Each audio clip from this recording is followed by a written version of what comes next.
All right, Baruch Hashem. Well, welcome everybody to week 3 of the anti-Semitism class. Somebody sent me a message this week, and I regret that I was not able to reply to them. Apologize for that. They were asking me, what book are you using, Rabbi? So, the book is A Convenient Hatred, The History of Anti-Semitism by Phyllis Goldstein. Again, that's A Convenient Hatred, The History of Anti-Semitism by Phyllis Goldstein. You can buy it on Amazon, just like you can buy anything on Amazon nowadays. I had this book on my desk, and I never paid attention to this before, but when I glanced over at the book, I noticed that on the spine it says, Facing History and Ourselves. It's the first time I've noticed that it says that. Y'all may have already noticed that. But I think that's excellent because, again, I just want to emphasize and perhaps overemphasize that the purpose of this class is to do just that.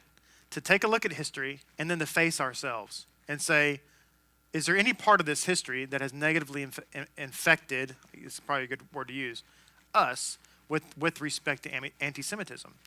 That's the whole point. It's not just about history, but it's about looking at ourselves in the mirror. And I want to emphasize, too, it's not about poking our finger at the church or anybody else for that matter and saying, look at you, this is bad. A lot of this has to do with Christianity, unfortunately, but the real point is to eradicate this spirit from our own hearts. So, to that point, I was talking to a Lapidnik this week who lives in another state, and he's the leader of a small group. He's trying to get a Lapid congregation going, and he's running into some opposition in his particular area, because he's dealing with people that are from the Messianic persuasion. So he's talking to me on the phone, and nothing that he's going through right now is not anything that we've experienced before, but or it is all stuff we've experienced before. I don't know if I said that correctly, but it was interesting because he said, when I was asking how it was going, he said, well, I'm having some difficulty because a significant number of our congregants have made this statement or something similar. And this is the statement. I want Torah, but I don't want all that Jewish stuff. I want Torah, but I don't want all that Jewish stuff. Now, this is the thing about anti-Semitism and about that statement. Anti-Semitism is really irrational and totally illogical on its face. And the fact that it's so widespread. Now, all cultures and all races of people, no matter what the color of the skin or whatever, we've all, at one point in time, experienced racism. We've experienced prejudice. I mentioned that my wife and I are trying to adopt, and Bezrat Hashem will adopt a little girl from Jamaica. It's been a long process, and it's a long story, but anyway, we're hopeful, Bezrat Hashem, that it's going to come to pass. Well, it's really interesting. First of all, her name is Shinoy, but I call her Hadassah. So Hadassah had this impression that everybody who lived in Texas was white, which I thought was really interesting, right? That's her perception, because everybody in Jamaica is black. And when a white person shows up, it's strange, okay? And there's not too many people who live there who are Caucasian, although I have met some, and it is interesting to talk to someone who has my complexion, but they speak with a Jamaican brogue. That's very, very interesting when that happens, and it has happened. But when I've gone to the island on a couple of occasions, on certain areas of Jamaica, I have experienced in-your-face extreme racism, in this case, against white people. We were on our way to a particular place, walking down the street, and had somebody from a Jamaican man call out to me, "Hey, English!" And I said, "I'm not English, I'm Texan." But they were yelling at me and saying things that weren't nice. So the point being, we've all experienced that. Every culture has experienced it. But what makes anti-Semitism unique is that it's been universal nearly and through every century. A lot of times, one race of people may experience a great deal of prejudice, but it after a certain length of time, it kind of goes away. It's not that way anymore. and that type of thing. Well, this, for somebody to say, I want Torah, but not all that Jewish stuff, well, that's completely illogical. Because frankly, they wouldn't know about Torah if it wasn't for all the Jewish stuff. They wouldn't even know what the word Torah was. They wouldn't know anything about it. And a lot of these same people that say, I want Torah without all that Jewish stuff, are the people who believe in baptism for believers, which baptism is a mikveh, and it comes from all that Jewish stuff. These are the very same people that probably wouldn't have a problem with the cup of communion, quote unquote. But the cup of communion comes from the Pesach Seder, and everything about the Pesach Seder is all from that Jewish stuff. I've seen people that don't really want anything to do with that Jewish stuff, but they'll light candles on Shabbat. It's just confusion. It's illogical. But more importantly, my contention is, where does it come from? That statement comes from what I believe is an anti-Semitic spirit. So we identify that, okay, that's an anti-Semitic spirit. We need to deal with it. But where does that come from? Why do I have that? I'll never forget, I was around friends of mine a number of years ago when they were making fun of Jews, Jewish jokes, and I just asked my friends that were passing these jokes, I said, why are you making fun of Jewish people? What do you know about Jewish people? And they all admit it. You know what? We don't really know anything about Jewish people, actually. But we just this just seems funny, and so we're using these jokes. Okay, so it's irrational. There's no experience. It's totally illogical, right? So we are now in the book. We're looking at chapters 5 and 6. We're going to spend the most time in chapter 5, which the title of this chapter is The Power of a Lie. And it deals with the 12th and 13th century, 13th and 14th century, or 12th through the 14th century. 1144 to 1300 is the time period we're looking at. So the Crusades are going on, and certain things are happening. Europe is what's called the Dark Ages of Europe. And I do have to note that it is interesting to me that mankind entered into a dark age when the church got rid of the Torah, so to speak, or when Torah ceased to be fundamental in people's lives. In Europe, the author writes that few babies survived. They're into being a toddler. And of those who survived childhood, few people lived much beyond their 30th birthday. It was, when it talks about the dark ages, it really literally was the dark ages. People just didn't live very long. Disease was rampant. Superstition was great. The church was firmly in control at this point. The Crusades were going on, and Jews were being blamed for the downfall of Jerusalem and so on. So they writes here, point number 1, during these years, Jews were under attack almost everywhere in Europe, not only for who they were or for even what they believed, but for what others imagined Jews believed, Jews were like, and what they imagined Jews believed. I can really relate to this because I've run into people through the years that believe things about Jewish people that are just outrageous. And most recently, this comes to mind, just recently I had a woman who was private messaging our Sar-Shalom Facebook page.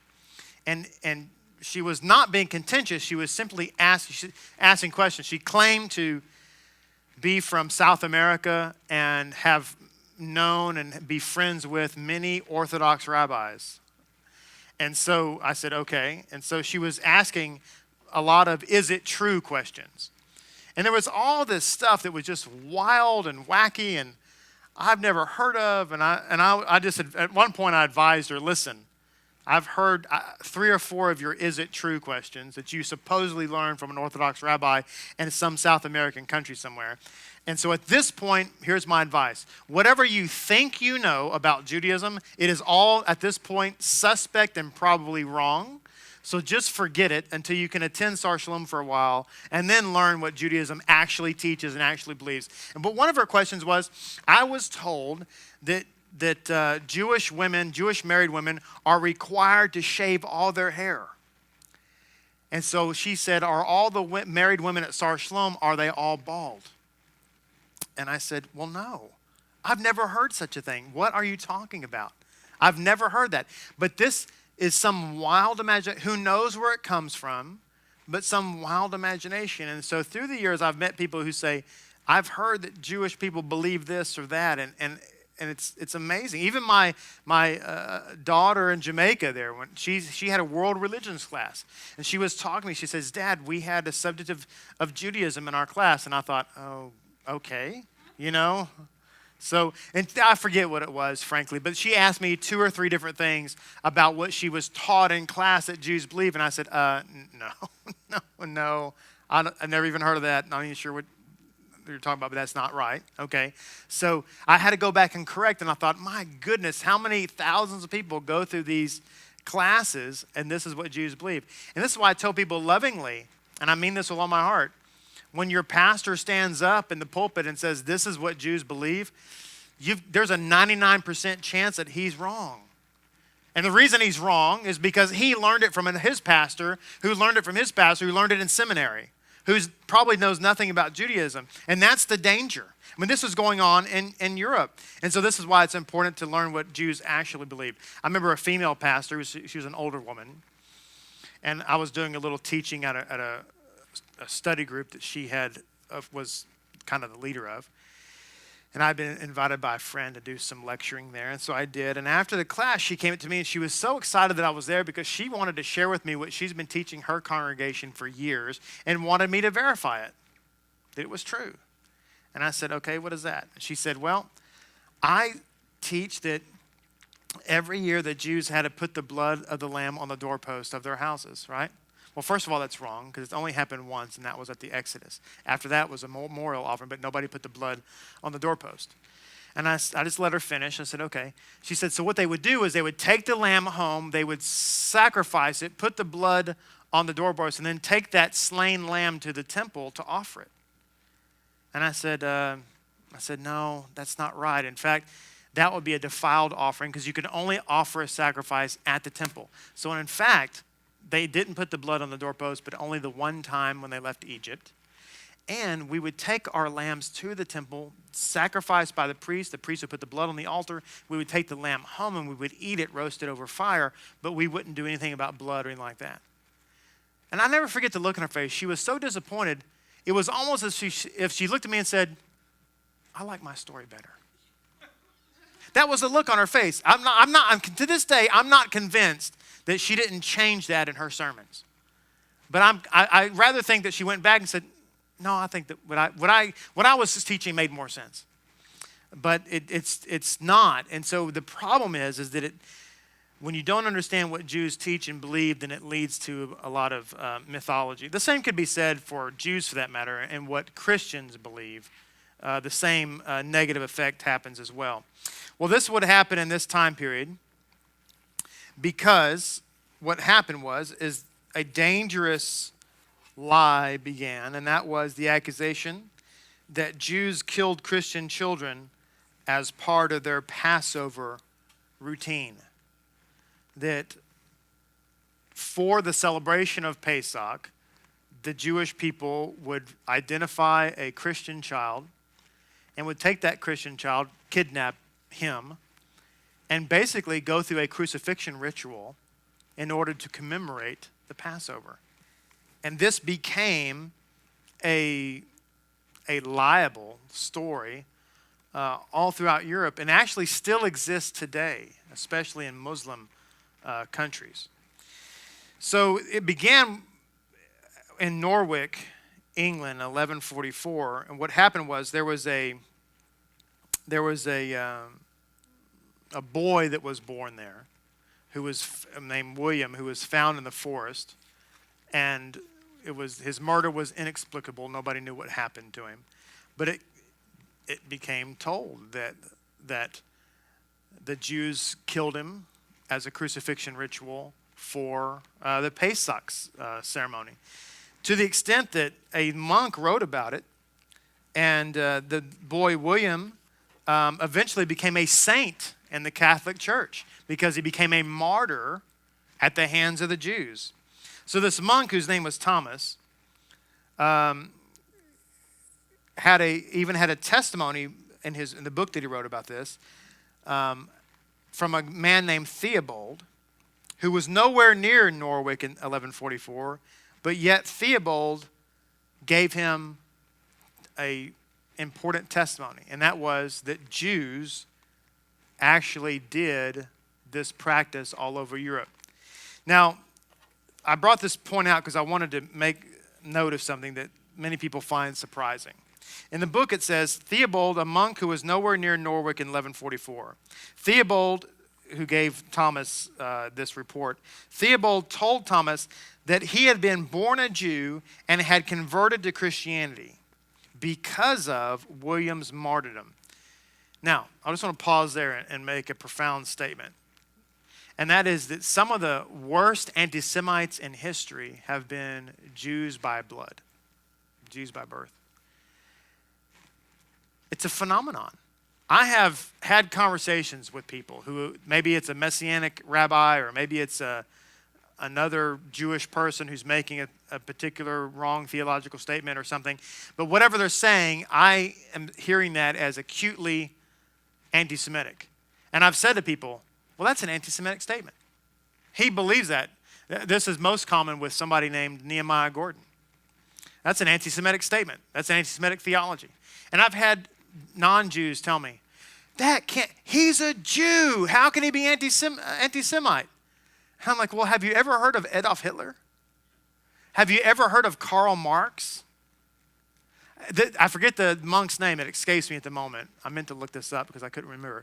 But the gentleman who started the Inquisition, the man who was responsible for prosecuting the Inquisition in Spain, was a former Jew who converted to Christianity. It just so happens that some of the worst anti-Semites are Jews. I don't know why that is necessarily, but it's true today. Some of the people who rail against the Torah, who rail against Jewish observance, unfortunately, many of them are Jews who are in the Messianic movement now, or maybe they're in the Karaite movement, or what have you. But being Jewish does not exempt you from anti-Semitism. In fact, unfortunately, it kind of makes you more likely for it. Again, I don't know why that is, but it's a fact. And here we have Theobald saying the very exemplifying this reality. So he claimed that he and every other Jew in England in 1144 knew that a boy would be killed in Norwich on Good Friday.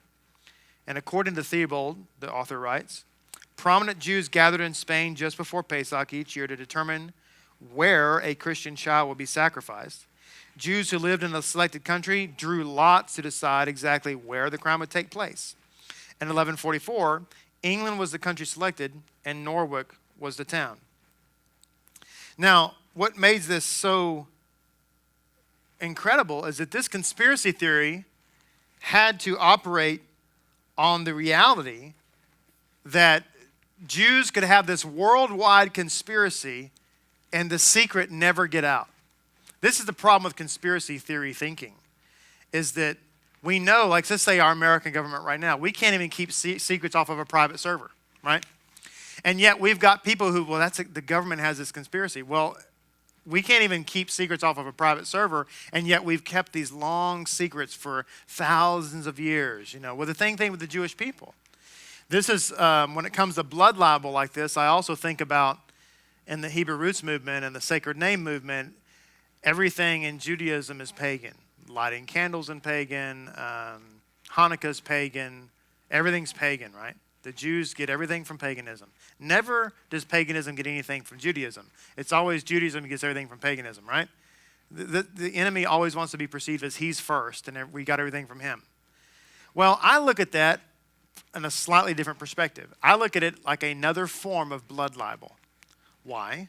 Well, because if Jews are getting everything from paganism, if a person tells you, listen, don't light candles on Shabbat, why?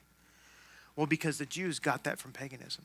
And so what is that? What the inference is that you are being secretly seduced into a paganistic world. So how does that paint Jewish people? It paints Jewish people as conniving, shady, deceptive. The same thing that blood libel does. When everybody heard this lie about blood libel, they would look at every Jew and say, you want to crucify Christian children once a year. It made them suspicious, conniving, cunning. And this is why when we entertain these ideas about paganism and Judaism, which isn't true at all, number one, and it's flat out ridiculous because a lot of the practices and customs that we keep in Judaism predate by, I don't know, like 1,000 years, most religions. But we believe that stuff, and it makes Jews shady looking, like they're trying to deceive you and bring you into something. And it's evil. So Thomas added his own twist, it says here, to Theobald's tale. Now this is the monk who is writing the story. He hears the report, but he decides to embellish it. Now, what I'm about to read to you, we would all say, this is absurd and ridiculous. But you have to understand, something to the effect of 400 or 500 years, this young William was a saint in the Catholic Church, and this publication was European-wide, and everybody believed it with their whole heart. And this is why everything here leads up eventually to the Holocaust. So he's insisted that Jews did more than just kill their victims. They reenacted the crucifixion of Jesus. In his book, he describes the scene as he imagined it. The Jews laid their bloodstained hands upon the innocent victim, and having lifted him from the ground and having fastened him upon the cross, they vied with one another in their effort to make an end of him. In doing these things, they were adding pain to pain and wound to wound, and they went not able to satisfy their heartless cruelty and their inborn hatred of the Christian name. Lo, after these many and great tortures, they inflicted a frightful wound in his side, reaching even to his heart. And as though to make an end of all, they extinguished his mortal life so far as it was in their power. And since many streams of blood were running down from all parts of his body, then to stop the blood and to wash and close the wounds, they poured boiling water over him. So this is all made up stuff. It's the monk's own imagination. But this is going all over Europe, and this is what people are reading, and they're saying this is what Jews do. Not to mention the fact, if you read Jewish literature, now I'm not talking about anti-missionary literature, that's fairly modern. But if you read ancient Jewish literature like the Talmud, the Midrash, and other Jewish stuff, there is precious little in there at all about Mashiach Yeshua. I think that I can identify one statement in the whole of the Talmud that simply says that Yeshua was of the royal line of David, which I interestingly enough, I read an anti-missionary saying, if he didn't have an earthly father, then how is he from the royal line of David? Well, I would just point to the Talmud and say, well, it says right there, he's from the royal line of David, and he was crucified on the 14th of Nisan. That's about all it says. That's about it. But Christians in medieval Europe had this idea that Jews hated Christians and that they actually sought to undermine or do away with their theology. And of course, all this comes from teachings of the Catholic Church. None of it has roots in actual Jewish teaching. As I said, Judaism just generally avoids the topic altogether and considers it irrelevant. And frankly, Judaism does that with everyone who has proclaimed themselves to be Messiah. Whether they don't spend a lot of time explaining why Bar Kokhba, for instance, was not Messiah. They don't spend a lot of time explaining why Shabbatai Zivi was not Messiah. They just figure he's not Messiah, and so we move on looking for Messiah. They thought this about Yeshua as well. They don't spend a lot of time trying to debunk it. But again, in modern times, you have the anti-missionary movement, but that's for a different reason. Moving on, it says, in the 12th century, however, accusations of ritual murder did not seem so outrageous, because to us it seems outrageous, but back then it wasn't. Instead, they seemed to confirm what many people already believed about Jews and Judaism. So these issues played on their preconceived ideas. This is why in modern times, and again, to hammer the Hebrew roots and sacred name movement, which all of you, if you haven't experienced it, will experience it in sometime in the future. It plays on this idea.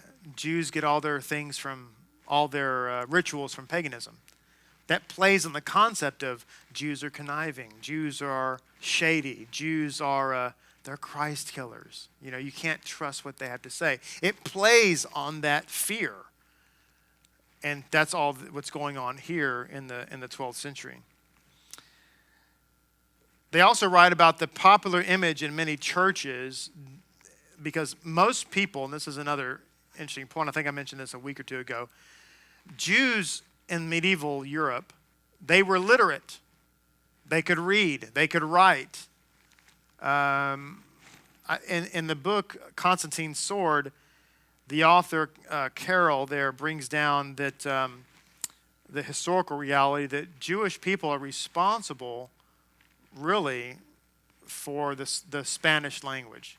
They didn't create the Spanish language, but what happened is that Spain, before it became an epicenter of anti-Semitism, before that it was conquered by the Turks. And there was kind of a lot of benevolence going on. And so the king of Spain at one point, I forget if he was a Turk or not, but the king of Spain actually commissioned the Talmud to be translated into Spanish. So a lot of Jewish rabbis got together and did that. Well, the problem is that the Spanish language back then, evidently, was rather primitive. And Hebrew has been around for thousands of years, very sophisticated tongue. And so they had to actually make up words in Spanish to translate some of the Hebrew thought and Hebrew words and so on. So historically, the Spanish language as we know it today is kind of like a gift from Jewish people, right? They invented a large part of the Spanish language based upon trying to translate the Talmud. But the point being is that a lot of Jewish people in Europe are literate. They're the merchants, they're the leaders. And a lot of non-Jewish people in Europe are illiterate. They can't read or write. So how does the church communicate with them? They do it through stained glass windows. Stained glass windows was not just decoration, it was teaching material. You teach by showing the pictures. Well, around the 10th century, it was the 900s, there was two women at the cross. One represented the church, one represented Judaism, and at that time they looked kind of the same. But the author points out that over time, into the 11th century, into the 12th century, the women started to change. The synagogue was no longer shown as an attractive woman who was simply unable to see the truth of Christianity. Increasingly, she was portrayed as both blind and depraved, a woman who even had ties to the devil. So over time, people are beginning to look at the Jewish woman at the cross and saying, you know what? She's wicked. Never mind the fact that Yeshua is Jewish and that his mother is a Jewish woman.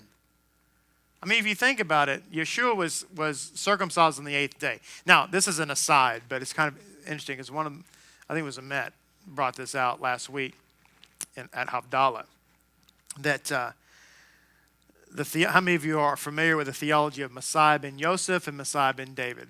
Okay, Messiah ben Yosef is the suffering Messiah.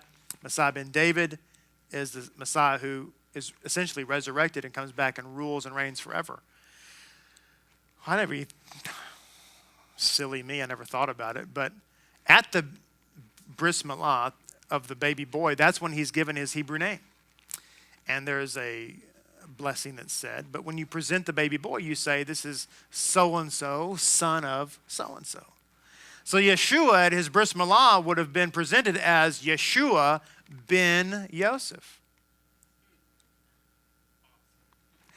And if you add the epitaph of Moshiach, which simply means the anointed one, then you would say he is Yeshua HaMashiach ben Yosef. That's his actual name. So when you think about his mission matches his name. There's no coincidences, I don't think, in Hashem. So what else happens? What happens next? In 1147, Christians in Würzburg, Germany, accused Jews of murdering a Christian. In 1168, it says here, there were similar charges in Gloucester, England, and the same happened a few years later in Paris. By the end of the 12th century, the lie had spread throughout Europe. It had become a major problem. There was an incident in Blois, a town in France where there was believed to have been a ritual murder. There was a Jewish tanner. He was passing someone on the road, and one of the tanning skins fell out of his bag. The person who passed by thought it was a corpse. They went and told the magistrate, or I think it was a servant who told his count, and count told the magistrate anyway, that this Jew had a body, and it was obviously a ritual murder. He'd been reading this is what Jews do. The Jews get together with the Count de Blois, and they say, look, there's not anybody missing. There's no body been found. Nobody's reported to be dead. So how can a murder have happened in the town? Everybody's accounted for. But they didn't care. So they rounded up all the Jews, and they said, pay us an incredible sum of money or else. So it turns out in this incident that they told the Jews who were in prison that you can either convert or die, right? Which forced conversion happened a lot in Europe. This is why, this is believed to have been what happened to my family. I talked to my great uncles about this because we come from France, and it's always been taught in our family that we're Jewish, but a lot of the family is Catholic. But a lot of people don't know that the first Inquisition and real anti-Semitism began in France, not Spain. And so in order to get out of the country, to come to the New World, you had to swear allegiance to the Catholic Church and convert.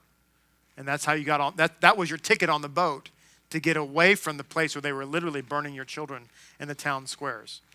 So the theory is my family did that, or ancestors did that. Maybe that's true. It seems logical.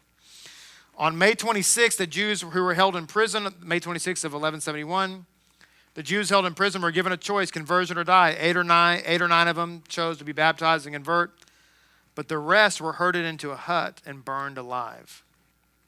A few men managed to escape, but they were killed and their bodies just thrown in the fire. More than 30 men and women in the town all died that day. So there you have it. You have a situation here. We got men and women that are being burned alive, all for a lie. And it's believed so much that people are willing to kill for it.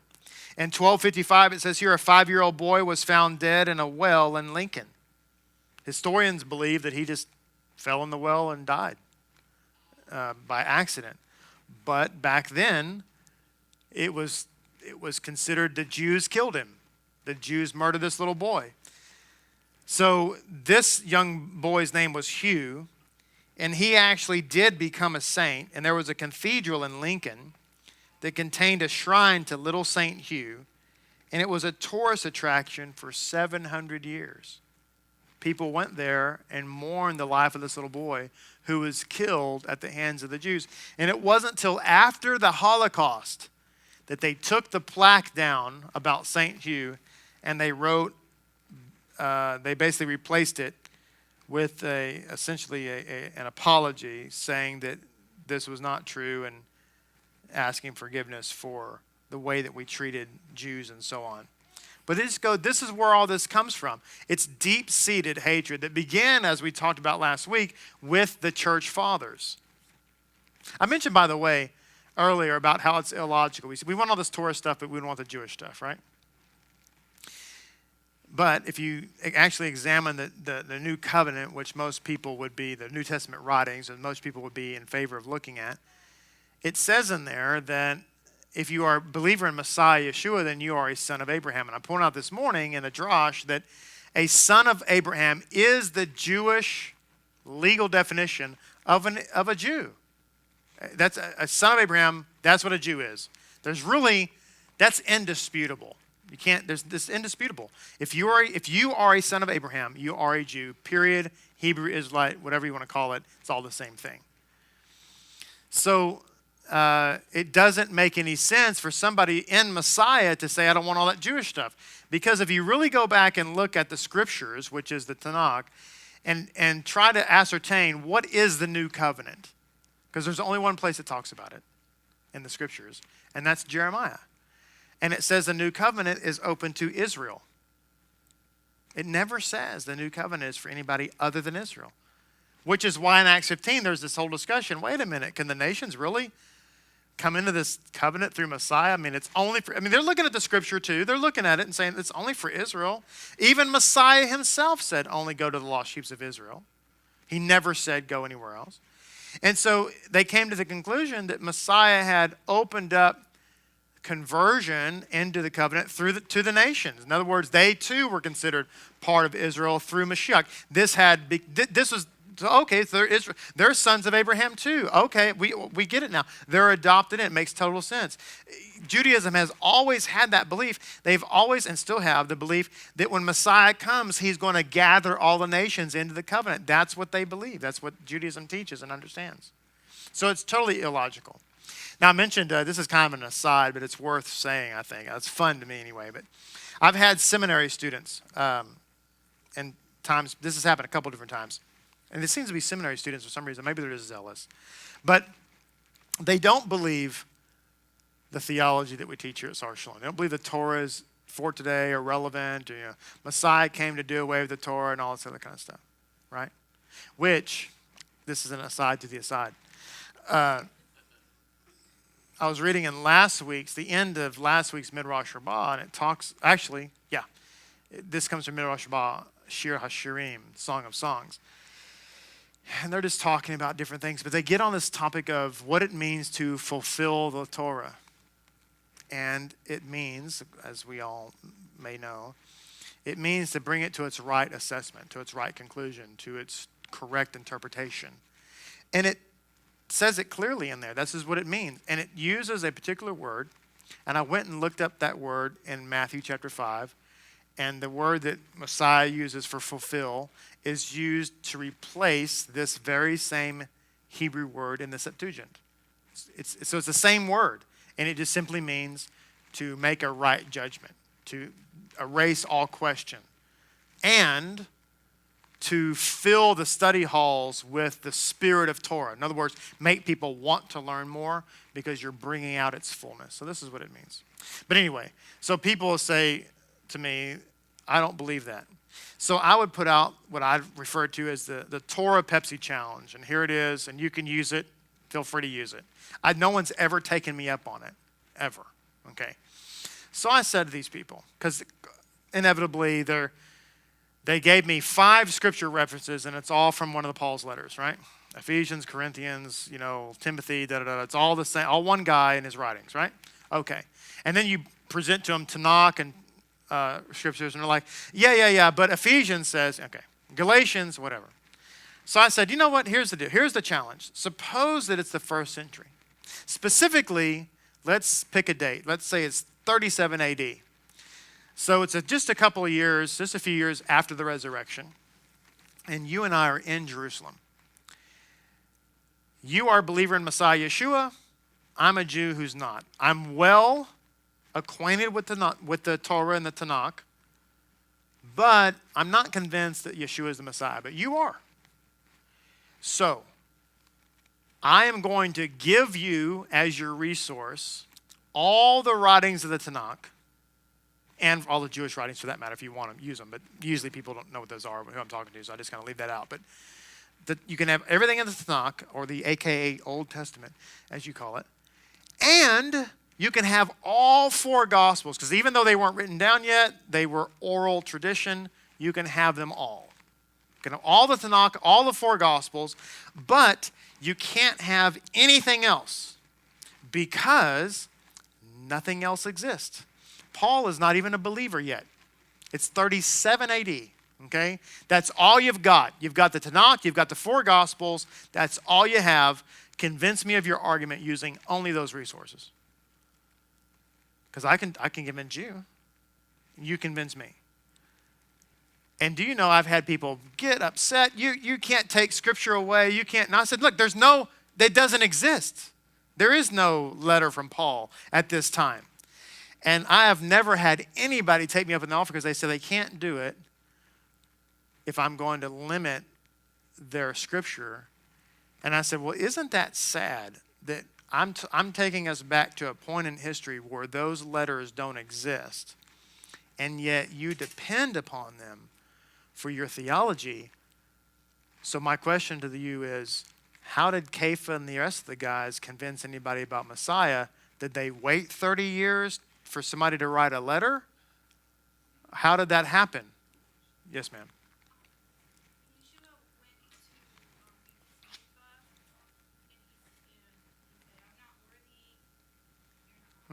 When, right.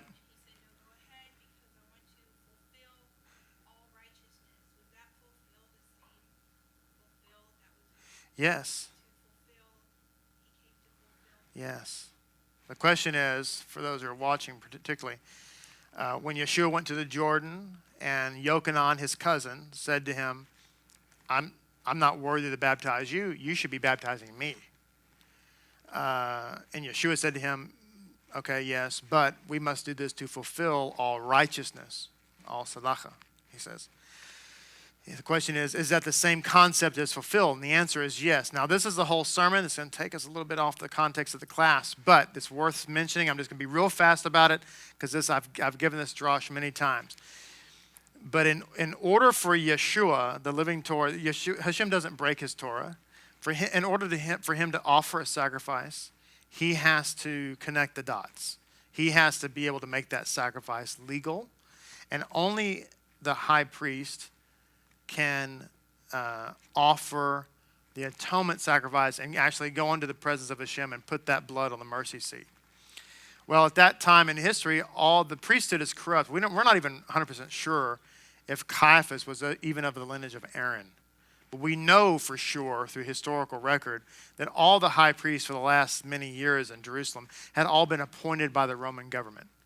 Whether they were legitimately eligible, we don't even know. But we do know that Yochanan the Immerser was of the lineage of Aaron. He was a legitimate priest and legitimately in line, or could have been in line, for the high priesthood. So when Yeshua went to him and said, we must do this to fulfill all righteousness, what he's talking about is a transference.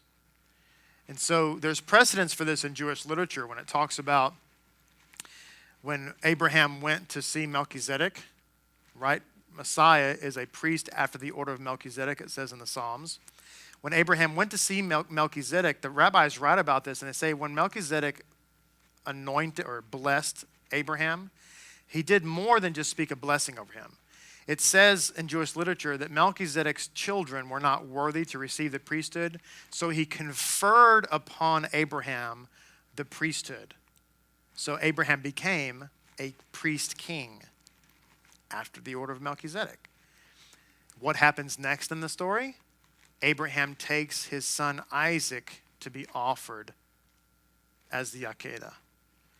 So Yeshua receives upon himself the priesthood that Abraham owns by right, by birthright. He transfers it to Mashiach so that Mashiach can offer himself as the final Akedah.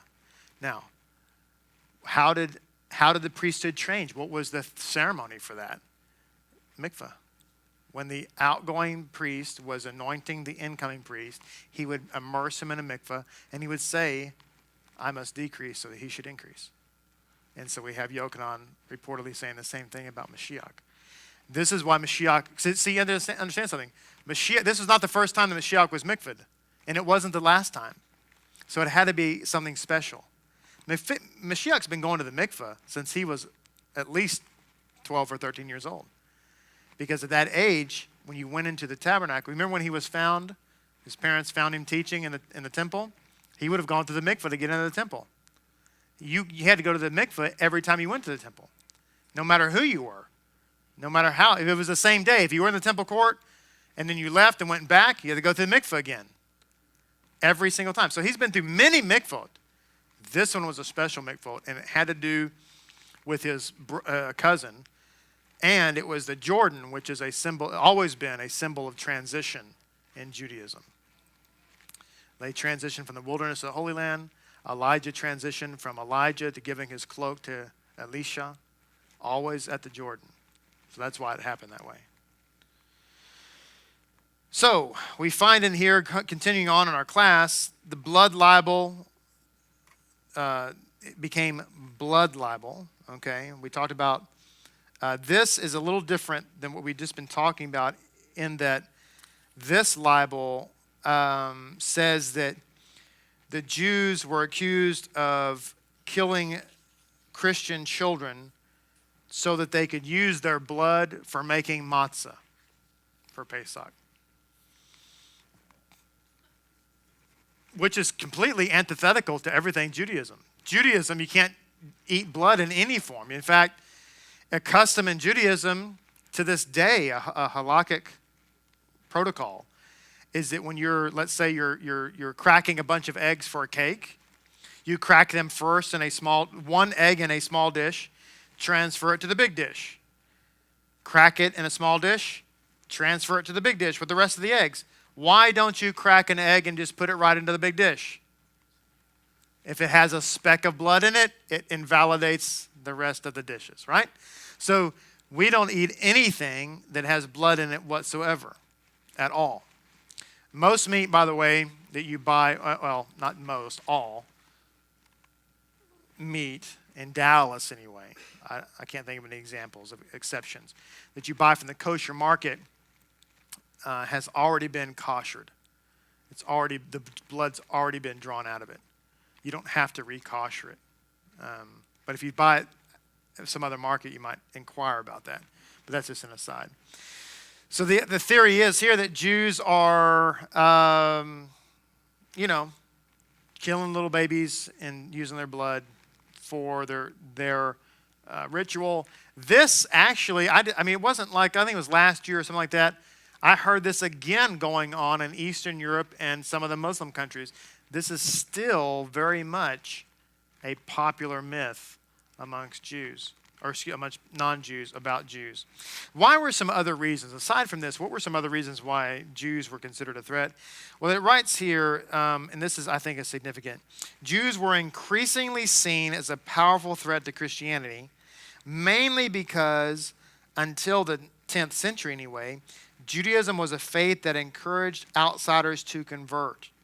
Even after Jews abandoned the practice of proselytizing, some still became Jews. Some Christians still became Jews. The fear that many more Christians would do so was reflected in church laws. Now, this is a little known fact. I have a couple of historical works that were written in the 1930s and 1940s, one by a Jewish scholar, one by a non-Jewish scholar.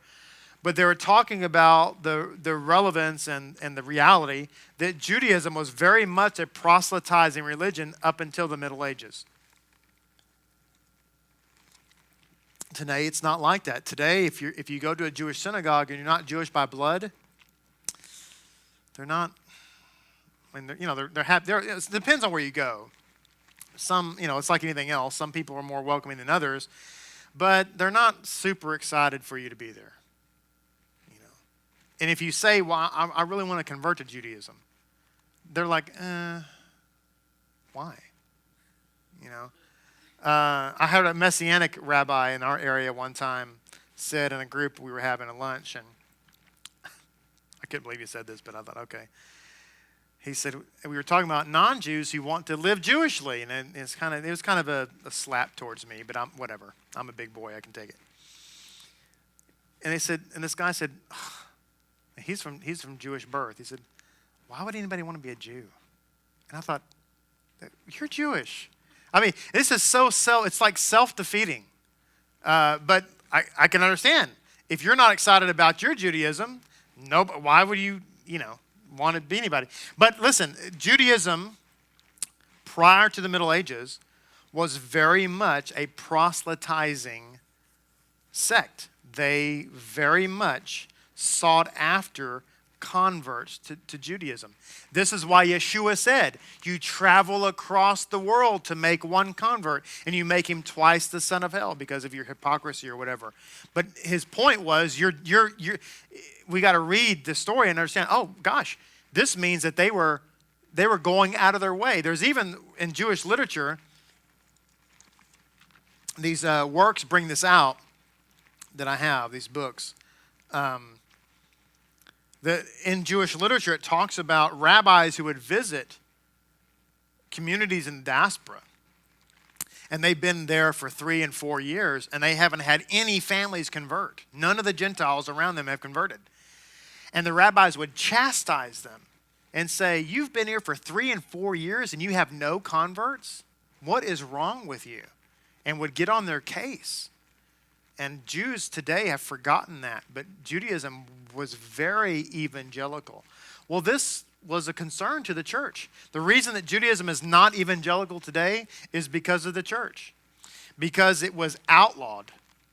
And if Jews were found to try to convert people or witness to them, they could be killed for it. So Jews decided, you know what? We're not going to do that. So that's where the Noahide nonsense came to be, because it was like, well, you look at Scripture, you can't reconcile the fact that God expects something of non-Jews. Now, the Scripture is pretty clear that he expects them to follow Torah. So Jews came up with this Noahide nonsense, really, I think, as an out for themselves. Like, we don't have to go proselytize and make them Jews. We can just say, hey, you don't have to be Jewish. Just keep the 7 Noahide laws, which actually is more difficult than the 613. Now, you might think to yourself, what? How is it that it's easier to keep 613, which we can't all keep 613, because some of them don't apply. There's certain mitzvahs for women that don't apply to me, and so on and so on. Okay? But the point is, there's 613. How is it that 613 is easier than 7? Well, when you were in the Jewish covenant, the covenant of Torah, and you get accused of a crime that is potentially a death sentence, and let's suppose there's a Sanhedrin, there is an enormous amount of due process that has to happen before you would even be potentially put to death.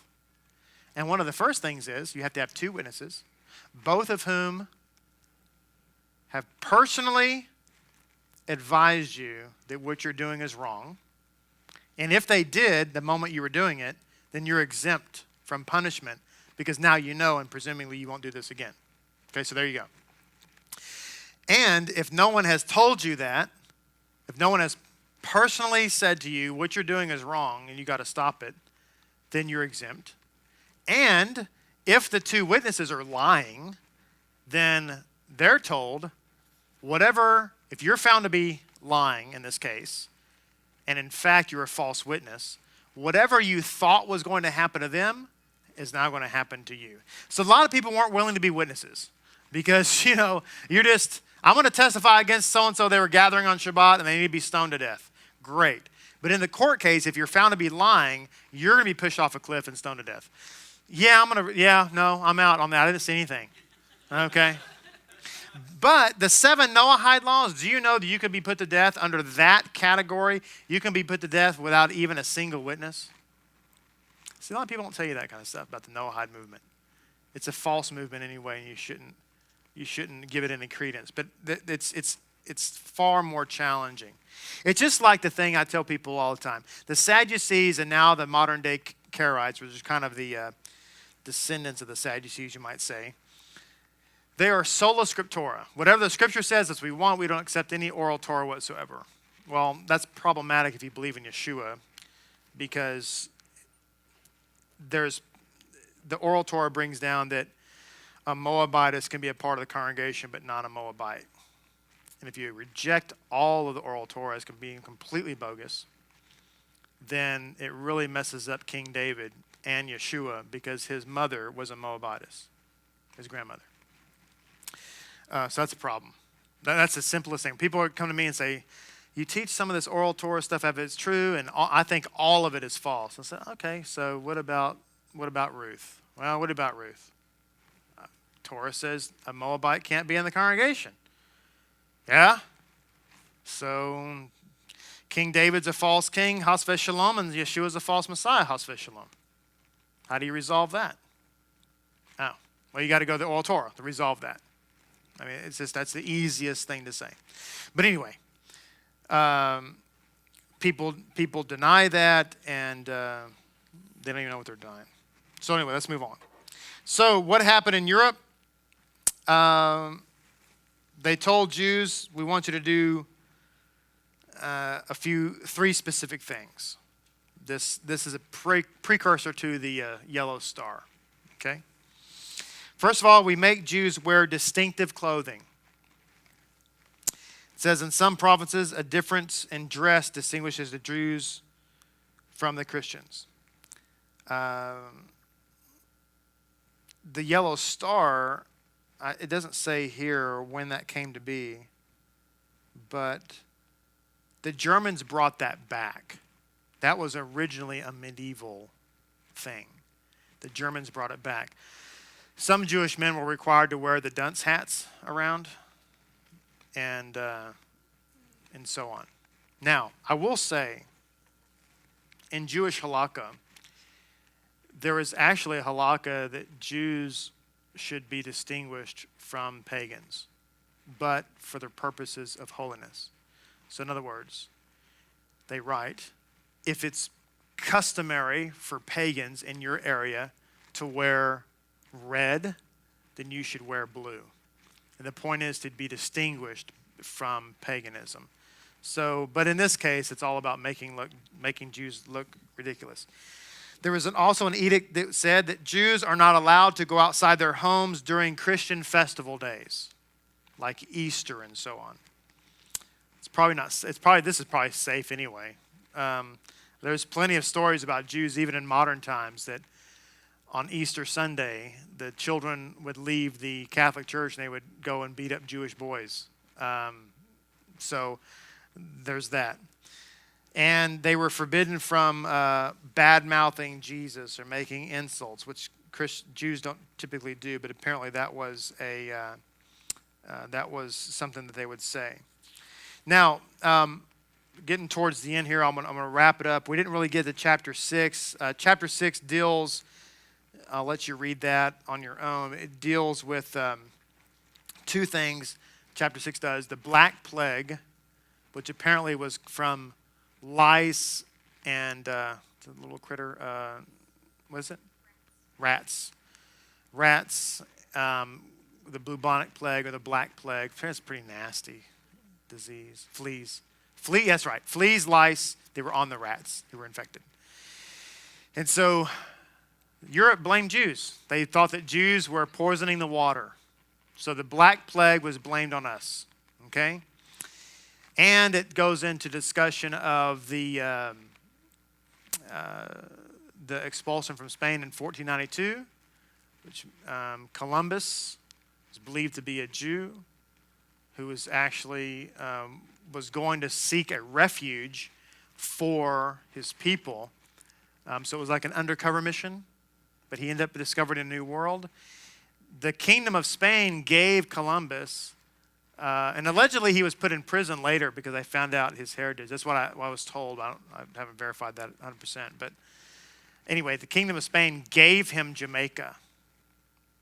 And in Jamaica, there's a bay on the north side of the island called Discovery Bay. And Columbus, one of his ships, I think on the second voyage, was stuck there for like a year being repaired. But Jamaica has 12 Jewish cemeteries on the island. At one time, there were 4 synagogues. There's only one today. The rest have been destroyed by earthquakes and hurricanes and so on. But Jamaica has a huge Jewish history. They estimate that there could be as many as 400,000 to 500,000 Jamaicans who are actually Jewish by blood. And the little congregation that we've been going to and teaching Torah to and helping them try to get around, the woman, the wife of the pastor there, we were explaining this there, and she says, I've always been told that there was some kind of Jewish heritage in our family. And I said, well, you never know. And so let's do some research. Let's look it up. And I said, what's your maiden name? And she says, well, my maiden name is Cohen. And she didn't know anything about it. She did not know what that meant. She just knew that was her maiden name. I said, how do you spell that? Cohen. I said, I put the computer down. There's no reason to look it up. So it's a huge, huge Jewish thing. So I just want to conclude by this statement that happens. You wonder why I mentioned that a lot of Christians, a lot of Hebrew rootsers, a lot of Messianics are against the Talmud. And I've had people online before that I've gotten discussions with, and I've wasted seemingly a lot of time. And so this is my first question out of the box. And somebody says the Talmud is evil, it's wicked, it's this. My first question out of the box is, sir, ma'am, have you ever actually held in your hand a tractate of Talmud and read a single page? Ever. A daf yomi at all. Ever. At any time in your life. And I had one guy tell me, I've read the Talmud. And I said, sir, saying you read the Talmud is like saying you read the Encyclopedia Britannica. Okay? You're talking about something that's 73 volumes. I haven't read the Talmud myself. Okay? And most people don't. It's a lifetime of study. So the odds are, what I'm getting to is most people who don't like the Talmud or don't like Jewish literature have never actually read it or studied it. They've only read a Google article about it and gleaned their opinion from that article or whatever, but they themselves have never actually sat down, opened it up, and read. And when you read it, especially the Talmud, some of it's quite boring. It's like legal. It's like reading a law book. Some of it's kind of dull. And you're like, okay, blah. And then you read this fantastic story and like, that's Yeshua right there. Could you read it? Can you believe that? It's amazing. But anyway, where does this come from? In the 1300s, again, in illiterate Europe, think about this. Europe has been illiterate for all these times, all these years. And the Jews have had the Talmud since the 1st or 2nd century. Okay? And they discover, after 500 years or something like that, they discover the Jews have something called the Talmud. I mean, it's just taken them all this time. In 1300, they just figured this out. The Talmud was completed in 500. In 1300, they just figured out they have this thing called the Talmud. And they were convinced, they were told, the church began to attack it, and they began to denounce it by a former Jew named Nicholas Donin. Even before he converted to Christianity, he rejected the Talmud as a contrary to what he considered authentic Judaism.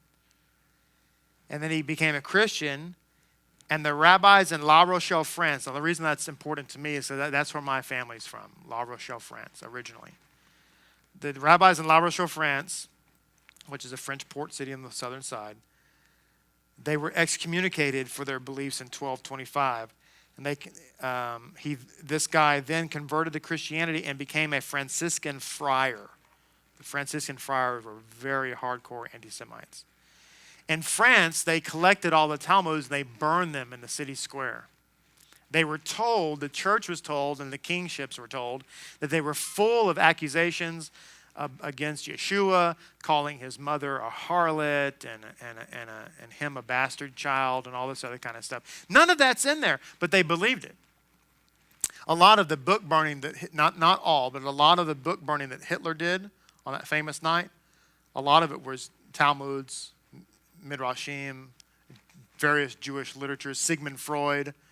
It wasn't all Jewish literature, but it was a large significant portion of it was Jewish literature that he burned on that famous night of book burning. So the moral of that story, and you can read more about it in the book, the moral of the story is that the hatred for the Talmud was trumped up by the church. So is it any wonder today when you run into people who are antithetic or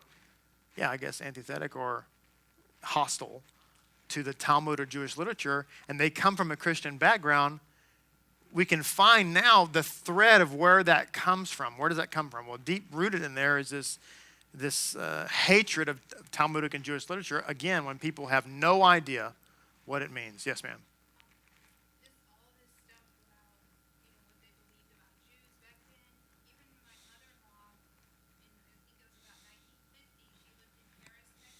Mm-hmm.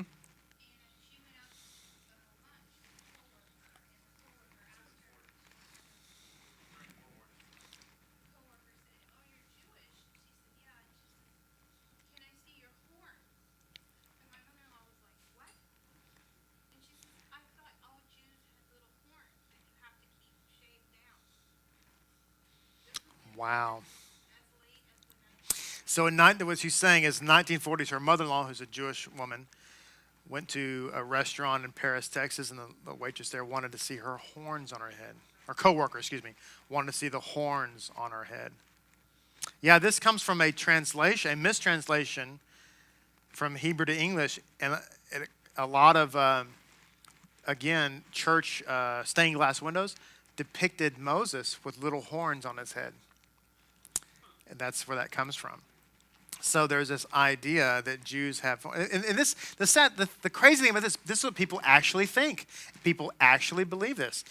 There was another lady, we're friends on Facebook. She lives in the Chicago region. Like, she watches from time to time.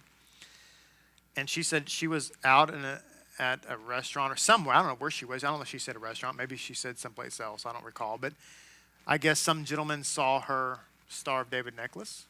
And he said, "Oh, you're Jewish." She said, "Yes, I am."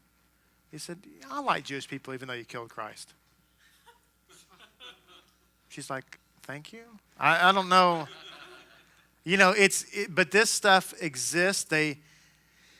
There's a reason why Hitler was able to convince the German people, and not just the German people, but most of Europe, that Jews were less than human.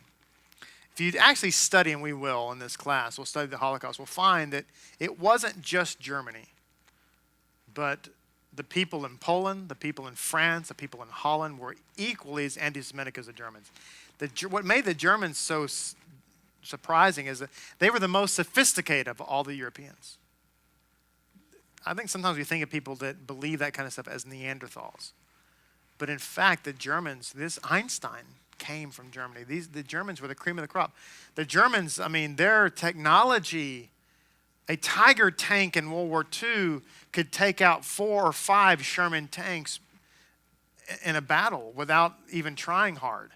The German technology was incredible. And yet, Hitler was able to convince these incredibly intelligent people that Jews are less than human.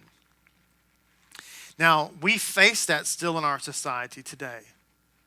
Our society, I think, has come a long way, but we still face it. How many of y'all have seen the movie Driving Miss Daisy? Do you know that Miss Daisy was Jewish in that movie? Y'all remember that? It had been a long time since I saw Driving Miss Daisy. So long ago, I don't even remember hardly any of it. And then it came on TV about a couple of years ago, and I watched it again. I'm like, what? She's Jewish. Why? I didn't even think about that aspect. But she's obviously Reformed. But it's worth, if you don't know that and haven't watched it in a long time, it's worth going back, and it's a good movie to begin with, but it's worth going back and watching the movie again and looking in that perspective, because she is a Jew from Atlanta. And I don't know if I mentioned this before, but nowadays all the Jews seemingly are from New York and New Jersey, but it wasn't always like that. 1/3 of all Jews in America at the time of the Civil War lived in Louisiana. Did I mention that statistic? Lived in Louisiana. The largest synagogue at the time of the Civil War was in Charleston, South Carolina. There's a lot of Jews in the South. There's a whole book called The Jews of the Confederacy, by the way. It's a really interesting read. Did you know, this is little historical nerdism here, the first Jewish person to be given a cabinet position in an American government was in the Confederacy. President Jefferson Davis brought onto his cabinet a Jewish man. So it's just interesting when you look at that. But the South had a big Jewish population.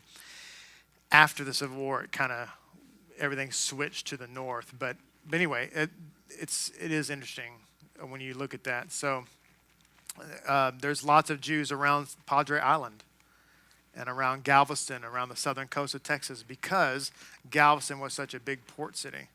In fact, it's so much so that when my wife worked at a historical village in Dallas, she was the farmstead mistress of the 1860 farmstead.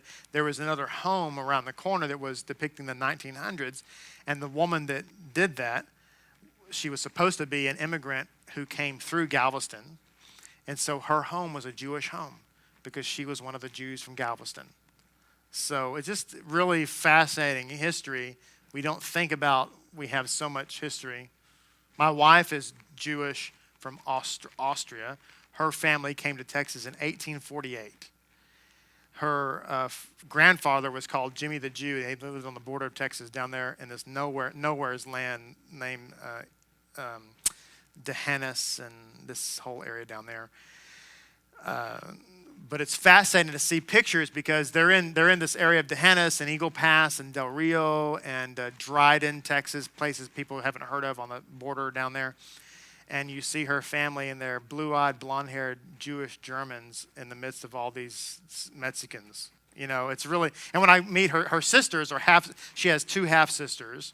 Her father married Celia from Piedras Negras, Mexico, like 30 years ago. And so my sister, my two sisters, Annabelle and Chicas, they are blonde-haired, blue-eyed, look a lot like my wife, and speak fluent Spanish and English. It's phenomenal, you know. But they're all Jewish by heritage, you know. So anyway, it's pretty neat stuff. But there's this. That's what I love about Texas. It's such a big historical. That's too much information, not related to the class. But there you go. Any other questions? No?